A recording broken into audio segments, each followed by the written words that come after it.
Gunner Robert Curtis was the first soldier to die in Northern Ireland since the present troubles started.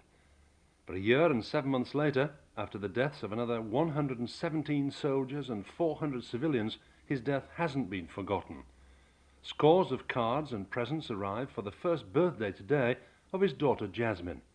Many of them are from people in Northern Ireland. I think they feel that they're sort of helping to make up for what happened to, sort of, for the loss of Bobby. I'm not sure about a sense of guilt.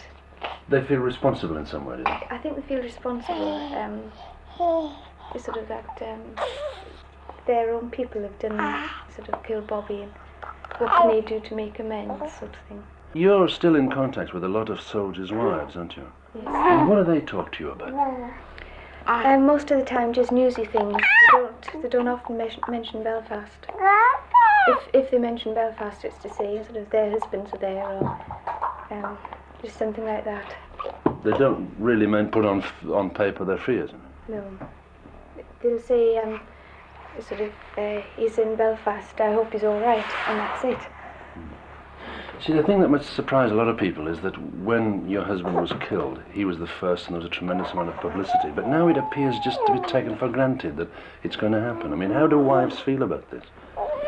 I think it is sort of taken for granted by the majority of people. Occasionally I feel bitter.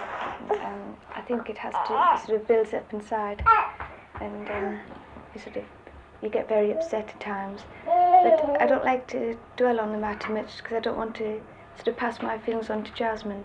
She's only young, she doesn't know anything about hate yet.